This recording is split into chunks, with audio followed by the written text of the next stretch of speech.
The internet can be really great sometimes. Meeting new friends, finding cool stuff, gaining a fan base with your creative mind, and laughing at this week's funny meme that'll get stale before you go to bed tonight. Keyword though, sometimes. While the internet has a lot of great features, those features ironically can become a detriment to people with an unstable mind and a fragile ego. It's very easy to get hooked on short-term rushes of dopamine and constant validation from other people online. Every waking moment of your life spent in front of a screen, refreshing your social media page, and watching a number grow. Not to get all phone equals bad on you guys, but I've got to admit, I think the boomers have a point. A lot of young people really need to get social in real life and go outside. It's healthy for your psyche. Not to mention the rampant problem of harassment and bad actors who go out of their way to make other people's lives miserable online. Today's video is going to focus on a certain individual whose mind seems to be warped and glued to Twitter and its surrounding drama, causing a snowball effect of harassment, doxing, and not learning from your mistakes. Also, this isn't necessarily a call-out or exposed video on him, it's more of an unfortunate tale about the dark side of being even semi-famous, and self-destructive behavior on the internet. Fallenchungus is the name of an e-celeb webcomic artist on Twitter who got popular from a series called Pinhead Comics. You've probably seen these images floating around from earlier this year or last year. They got super popular and even fucking Wendy's used his comic for marketing, without credit of course. Now, I don't want to keep saying Fallenchungus over and over again, so I'm just going to call him by his first name, Francis. And of course, for his own privacy and security, I won't be showing his face, full name, or any sensitive information, just public posts made by him for the most part. Now let's start from the beginning. Francis created the Fallenchungus account in September of 2023, but he's been online under different but similar account names over the years, dating back to at least 2020. This can be spotted by his many usernames like Datsmungus, Slatsmojo, Datsmojo, and my favorite, Gyatsmojo. If it isn't already apparent, Francis is only 18 years old, which online is middle-aged, but in the real world is very young. This becomes a big factor I talk about later on. For the most part, Francis would make short and funny comics which satirize current online meme culture, different types of people, or whatever else he felt like. This brought him a lot of success and garnered him over 50,000 followers by early 2024. Although this year would be detrimental as things slowly spiraled out of control. On January 24th, some accounts on Twitter would post an image containing out-of-context screenshots of Francis saying some questionable things about transgender women. He was being called a chaser, which if you don't know is someone who fetishizes trans people and goes after them for their status of being trans and not who they are as a person. Think of the concept of jungle fever but for trans people. Francis addressed these claims made and said he was only trying to be an ally to his trans friends, but the messages didn't come out right. Despite this accusation being kind of dumb and not worthwhile, it seems as though it really did take a huge toll on him mentally. On February 18th, Francis made a thread talking about what happened the month prior. He claims to have attempted to take his own life on January 31st, which got him admitted to a hospital and then a psych ward. Unfortunately, this wasn't something new. On other previous accounts made by Francis, he would talk about his mental health struggles and even make other attempts back in late 2022. After this recent attempt, things would only start to decline further, as he'd get into pointless arguments and Twitter drama with people, which brought more negative attention to his account, letting other people outside of Twitter know of his existence. On April 9th of 2024, someone decided to create a raid thread on soyjack.party targeting his account, telling others to copy his art style and make comics that were racist to try and ruin his reputation. He was very quick to find out about this and condemn these fake comics as they were obviously not him. Shortly after, he would get doxxed. His full name, address, family members, face, and even photos from high school and his childhood were published online, and, as it would do to anyone, took a huge toll on his already poor mental health. On May 27th, 2024, Francis posted a minute-long video containing a black screen and audio of his voice. The video was a note, claiming that he would end his life very soon. This was extremely concerning as many people were worried that he'd already taken his life and the video was scheduled to come out after. However, thankfully the user Obi spoke to his mother and she confirmed he was not dead. Francis was actually in the psych ward again when the dox and attempt happened, so I'm assuming he was in professional hands. He'd returned home on June 6th and proclaimed he was not coming back to Twitter and wanted to move on in life. 2 weeks later, he returned. You're gonna see this happening a lot. This time, it was to rant about his mom and how quitting the internet wasn't gonna help him. I'm gonna be honest, given all the things that already happened and were gonna happen next, he should have really listened to her. In fact, many others agreed and told him to at least take a huge break and not come back for a while.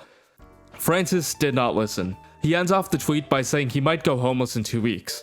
This was proven to be false, because it actually took him less than a week to get kicked out of his parents' house. Presumably, they had some sort of heated argument about his online fame and the doxing, since this did end up affecting his mom and stepdad's life getting caught in the crossfire. On July 1st, he made this tweet panicking because he was low on options for shelter and the city he was going to wasn't safe. Now, this whole sequence of events happening within a few months would be devastating for an 18-year-old who just graduated high school, especially one that's mentally ill. Francis most likely doesn't have anything else going for him, so Twitter is the only place where he can vent out his frustrations and talk to people about his situation. While most were sympathetic, many others mocked him or even called him out for baiting, since this was at least the 5th time he was claiming to be killing himself. When it comes to his detractors, this is actually the #1 thing they mentioned when talking about him. I don't really think it's a good idea to call this baiting though. Nobody can truly confirm whether or not all these attempts really happened, but dismissing these tweets as baiting is a dangerous game to play when we've had cases like Etika in 2019. Anyway, his actual aunt would start commenting on his posts and expose a lot of things that happened behind the scenes. Allegedly, his parents did everything they could to support him, but he couldn't control his temper and behaved in an extremely entitled and toxic manner towards them. She even claims his mother was on the verge of a nervous breakdown because of his actions. Francis actually doesn't deny most of this, but his main argument is that he should not have been abandoned and left destitute at 18 years old because of this. What makes things worse is that for whatever reason, he decided to allow people to harass his aunt and leave fake Yelp reviews to ruin her business. The YouTuber Shamu actually emailed the aunt about this and she replied. Here's that clip. So at this point I figured if they were going to try to fuck with this random woman's business, that could at least let her know and try to get a comment on this event in general for the video I was working on. So I did. He responds with, "It is what it is. They can do whatever childish things they wish." Said what I said about Frank, and it was all true. I hate to blast him like that, but he blasted my sister, so tat for tat. I already spoke with the authorities and filed a police report. I respond by saying, "Best of luck. Sorry you have to deal with all this. It's total bullshit." And she says, "That's how my nephew rolls." So no surprise there. On July 6th, he would make yet another concerning tweet regarding and again worry his fanbase. Francis was thankfully alive, just taking a break from the internet, which hopefully would last a few months, where he could reflect on what happened and maybe make changes to better his life. He would return less than a month later on August 1st. This time it was to tell everyone he no longer had a place to stay and needed money, opening up commissions and a PayPal. And yes, he continued to post on a regular basis almost every day, despite his dire situation and how badly the internet was affecting his mental health. He also made a short-lived NSFW account in which he was criticized for doing so with a large fanbase of minors. Actually listening to the criticism he got, he decided to get rid of the NSFW account a few days later, meaning that Fallenchungus NSFW is now lost media. On the 7th, he'd get into drama with another micro e-celeb named Mr. PumpG. I don't really know what this drama was about because it's not properly archived, but it seems like they had some sort of falling out after he posted this on Discord. He also had another falling out with the account Midas in late October. A common theme throughout Fallenchungus is that Francis seems to get into fights constantly. Anytime someone says anything dumb or unnoteworthy, he feels the need to comment or defend himself and reply to every tweet arguing his case. At a certain point, when you become even remotely famous online, you need to learn to ignore things. Yes, some people make shit up, insult you, or try to get you mad on purpose, but you gotta learn to just ignore and not take the bait. The moment you start giving them outbursts and reactions is the moment you're gonna get more and more people doing the same to get a rise out of you. Hell, even I had to learn this after I made my last video and got some angry comments, which I'll explain in the next video. Francis to this day doesn't understand this, and gets into a cycle of random arguments with people, having his fans harass that person, saying he's gonna go on break and reflect, and then coming back 2 hours later forgetting the whole thing happened, and repeat over and over again for months. Many of these have been lost to time since he tends to delete tweets quite a lot, although I do have some archives. On September 24th, Francis would quote tweet a post by a 15-year-old which said, "When oomfies call yourself ship cannon." The quote tweet was meant to mock them, essentially calling them jobless and internet addicted. Extremely ironic coming from him of all people. Keep in mind, this was after he acknowledged how toxic he was being and promised to change. I even remember Francis saying he was not going to apologize over a joke, although I can't find this tweet, so take this one with a grain of salt. 2 days later, he would fold and make an apology thread, in which the 15-year-old accepted the apology and both would move on. Now, is this really the biggest deal in the grand scheme of things? No, not really. I mean, it was pretty irresponsible to make fun of a random person for no real reason, especially with his following, but the joke wasn't even that bad and it was resolved almost instantly. I only bring this up for evidence of Francis not thinking before he posts, and as evidence as him not being able to handle online fame and the responsibility that comes with it. Shortly after, he would make an alt account for more personal tweets called That's Mojo, with him promising to only talk about his Roblox Battle Arena game Agony Arena on Fallenchungus from now on. I didn't mention it before, but during this whole time, he'd been developing a game on Roblox and even took donations for it as seen here. On October 12th, Francis would make some clarifications as to what happened when he got doxxed and went homeless. The main takeaway being that things were looking good? Yeah, really. He says he made up with his parents and moved back in with them, even reconciling with his aunt who he had public beef with. He actually got a job, and in 2 weeks was planning to move out into an apartment. And for the 100th time, he says he wants to move on and improve his life. Although it seems like he's actually taking strides to do that now, so good for him. So far, October was looking to be a good month for Francis. At least, early October was. On October 18th, somebody would make a fake Blue Sky account and pretend to be Francis, making some honestly really funny posts. This got removed soon after it was called out by the real Fallenchungus, but this would foreshadow future events. On the 20th, Francis would actually deactivate Fallenchungus, leaving behind one final tweet, this on That's Mojo, and this on Discord. But then he came back less than 20 hours later. Shortly after on the 30th, he decided that in order to fully remove himself from the Fallenchungus name, he was going to sell the account. Although right after saying this, he decided to reconsider and not actually sell the account. This was a huge mistake.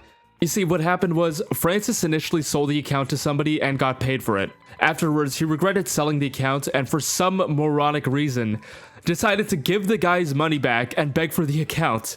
I'm sorry for laughing, but the buyer decided to block him after getting his money back, changed his email, and then fully took over the Fallenchungus account like Kenjaku from JJK. So basically, Francis got scammed out of Fallenchungus all on his own accord. He then obviously panicked and told people to mass report Fallenchungus and had another breakdown on That's Mojo. But with all the antics he'd gotten himself into this past year, nobody actually cared. In fact, people like this new guy more than Francis on Fallenchungus. Worst Halloween ever. On November 1st, Francis made yet another post saying that he was definitely leaving forever this time, and deleted That's Mojo. The next day he would return with a new account, and made more posts about what happened. In between him getting scammed and Francis making this new account, somebody who worked on Agony Arena called him out for not paying for songs that they made for the game, and also showed screenshots where Francis talked shit about them behind their back. Francis actually responded to these claims, clearing some stuff up, but then immediately deactivated this new account. As of writing this, Francis has deleted every social media he's had, including his Discord, which makes me wonder if Agony Arena is actually going to be made. I wonder where that $4,000 in donations is going, come to think of it. Judging from his past, there's an almost 100% chance he's going to make a new account as I work on this video, so I'll be calmly waiting for that to happen. I really think most of his problems could have been solved if he just took a significant break from the internet. And I don't mean like 3 days, I mean like 8 months. It's very clearly making him spiral out of control with his mental health. People notice when you're vulnerable and take advantage of that. Hundreds of people tell him to take a break every time he gets into a new controversy, but he won't listen. I don't mean to spout that one Tyler the Creator tweet unironically, but he kinda has a point. I want to chalk this up to him being a dumb 18-year-old. But I know a lot of 18-year-olds who aren't stupid enough to give back a buyer's money and then act surprised when they don't get their stuff back. To rub salt in the wound, the Kenjaku Fallenchungus released private bookmarks that Francis made, including porn of Noisette from Pizza Tower. Now, do I think Francis deserved the harassment and doxing from Soyjack.party? Absolutely not. Him being annoying doesn't warrant something like that to happen. Do I think Francis deserved his downfall? Yeah, kinda. Not necessarily the homeless part, I think that was very harsh of his parents to do, but he's extremely self-destructive and can't for the life of him ignore things or just not go on Twitter. It's sad too because it seems like his whole life is the internet, and no matter how many times he deletes his presence, he feels the need to come back because it's all he has. I obviously hope he does okay in the future and takes steps to improve his mental health, so he doesn't make any more attempts on his life. This whole thing is just a tragic story of a kid with an addiction to the internet and constant validation from strangers online. It's a very unhealthy relationship to have, especially with mental illness. With that all being said, make sure to like, subscribe, and share. Have a good night, everybody.